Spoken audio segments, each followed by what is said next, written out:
بڑھتا چلا جائے گا۔ دوستو ہمارے دارالعلوم دیوبند کے سابق شیخ الحدیث حضرت مفتی سعید صاحب اللہ ان کی قبر کو نور سے بھر دے، اس حدیث کو سنا کر کہتے تھے، اس حدیث کو سنا کر کہتے تھے ڈنڈا کھایا بیٹے نے اور درجہ بڑھا باپ کا۔ ڈنڈا کھایا بیٹے نے، کیوں؟ اس لیے کہ یہ جو چھوٹے چھوٹے بچے بھی دیکھیے گا قرآن کے حافظ ہوئے، یہ فجر سے 1 گھنٹہ پہلے اٹھ جاتے ہیں اور موٹے موٹے صحت مند لوگ سوئے رہتے ہیں اور یہ بچے اٹھ کر سبق سناتے ہیں فجر سے پہلے۔ اور مولانا صاحب بھی، حافظ صاحب بھی ماشاءاللہ بادشاہ کی طرح آ کر لڑکے تو بیٹھ جاتے ہیں اور لڑکا سناتا ہے، اگر غلطی ہوتی تو تھپڑ کا ناشتہ دیتے ہیں۔ تو اسی بات کی طرف مفتی صاحب نے اشارہ کیا، ڈنڈا کھایا بیٹے نے اور درجہ بڑھ رہا ہے باپ کا۔ کیوں باپ کا درجہ بڑھ رہا؟ باپ نے قربانی دی ہے، باپ نے اس کو انگلش میڈیم میں نہیں بھیجا، باپ نے اس کو سعودی عرب کمانے کے لیے نہیں بھیجا، باپ نے اس کو فیکٹری اور کارخانوں میں ملازم نہیں رکھا، بلکہ باپ نے اس کو مدرسہ خاتون الاسلام میں لا کر داخل کر دیا۔ آپ نے قربانی دی، آج اس قربانی کا پھل پانے کا وقت ہے۔ دوستو تم نے جلسوں میں اور علماء کے درسوں میں سنا ہوگا حافظ قرآن اپنے خاندان کے 10 آدمی کی سفارش کرے گا جن کے لیے جہنم وادی ہوگی۔ میں کہتا ہوں حافظوں کا کوٹا ہے، حافظوں کا کوٹا، یہ جو 99 عالم ہوئے ہیں ان کا تو کوٹا بھی نہیں ہے، ان کی کوئی انتہا نہیں ہے۔ چنانچہ حدیث میں رسول پاک صلی اللہ علیہ وسلم فرماتے ہیں عالم کو بلایا جائے گا اور عابد کو بلایا جائے گا۔ عابد کس کو کہتے ہیں؟ عابد کہتے ہیں جو دیندار ہو، جماعت میں جاتا ہو، چلے لگاتا ہو، داڑھی رکھتا ہو، نماز پڑھتا ہو، وہ عابد ہے۔ اور عالم اس کو کہتے ہیں جو قرآن و حدیث کو عربی میں سمجھتا، اردو میں نہیں۔ اردو میں سمجھنے کا کوئی بھروسہ نہیں ہے، اس لیے کہ ایک صاحب رکھے ہوئے تھے اردو کی اور اس کو پڑھ کر محدث بن گئے، اور جو ہے اس میں ایک مسئلہ لکھا ہوا تھا ظہر کی نماز ہلکے پڑھنا چاہیے، ظہر کی نماز ہلکے پڑھنا۔ اب وہ اردو عربی جانتے نہیں تھے اور اردو بھی کمزور تھی اور کتاب میں پرانی اردو لکھی ہوئی تھی، تو بہرحال انہوں نے یہ پڑھا کہ ہل کے پڑھنا چاہیے، ظہر کی نماز ہل کے پڑھنا چاہیے۔ اب آئے مسجد میں ادھر ہل رہے ہیں ادھر ہل رہے ہیں، کئی لوگوں کو گرا دیا۔ کسی نے کہا ارے صاحب کیا کھا کر آئے ہو، بوڑھے لوگوں کو تم نے گرا دیا دھکا دے کر۔ تو کہتا ہے میں نے حدیث پر عمل کیا، حدیث میں لکھا ہوا کہ ظہر کی نماز ہل کے پڑھنا چاہیے۔ بتاؤ جب تک استاد سے نہ پڑھو، جب تک خاتون الاسلام میں داخلہ نہ لو، جب تک استادوں کے سامنے ایک ایک لفظ نہیں پڑھو گے تب تک قرآن و حدیث سمجھ میں نہیں آئے گی۔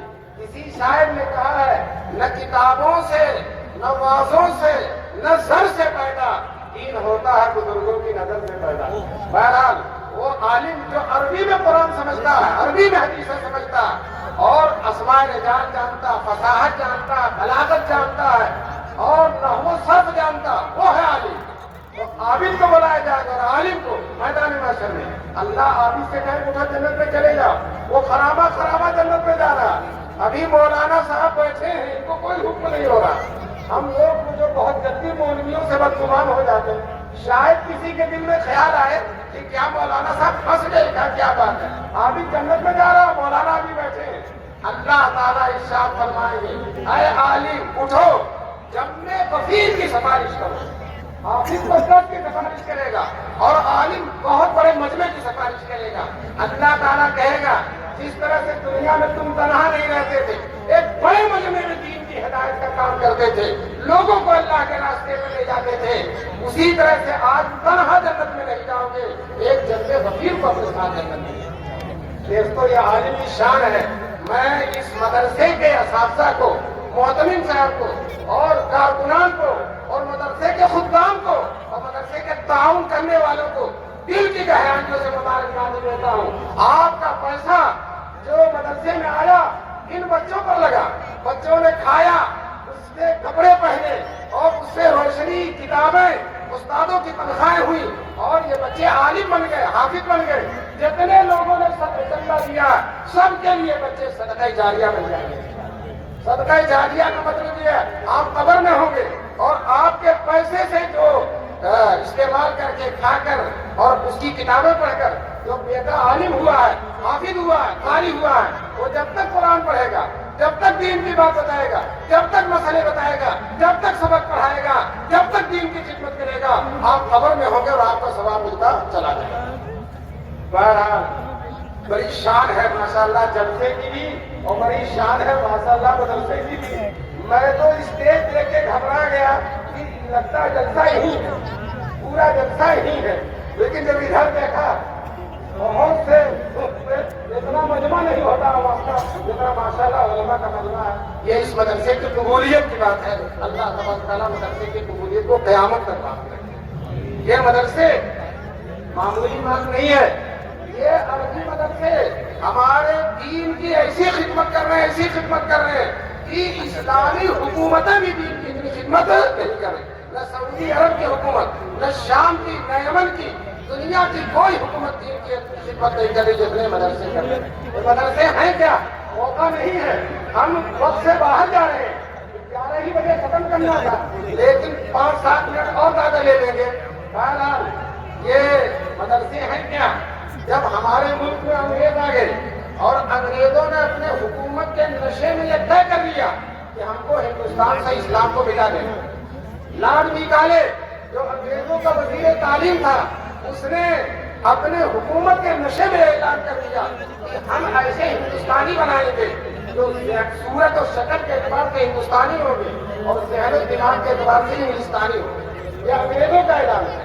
اس کے مقابلے میں اللہ کے ساتھ اور بوریے پر بیٹھنے والے بندے حاجی امداد اللہ مہاجر مکی، مولانا قاسم نانوتوی، مولانا رشید احمد گنگوئی نے دیوبند کا مدرسہ قائم کر کے زبان حال سے اللہ کے توکل پر اعلان کر دیا کہ ہم انشاءاللہ ایسے ہندوستانی بنائیں گے جو صورت و شکل کے اعتبار سے ہندوستانی ہوں گے اور ذہن و دماغ کے اعتبار سے مکی اور مدنی۔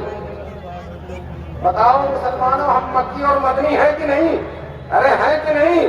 چنانچہ ہر مسلمان کہتا ہے دکھا دے یا الہی وہ مدینہ کیسی بستی ہے جہاں پہ رات دن مولا تیری رحمت برستی۔ ہم یہاں ہیں اور ہمارا دل مدینے میں ہے۔ شاعر کہتا ہے حب احمد ازل ہی سے سینے میں ہے، میں یہاں ہوں میرا دل مدینے میں ہے۔ یہ دل کو مدینے والا، یہ دل کو مدینے والا کس نے بنایا؟ ان عربی مدرسوں نے بنایا ہے، ان علماء نے بنایا ہے، ان دین کے خادموں نے بنایا ہے۔ دوستو آج پورے ملک میں یہ جو دین کی بہار ہے، مثال کا حاصل ہے، اور ہر جگہ دستار بندی کا جلسہ، کہیں 100 بچے، کہیں 200 بچے، کہیں 150 بچے، کہیں 50 بچے، حافظ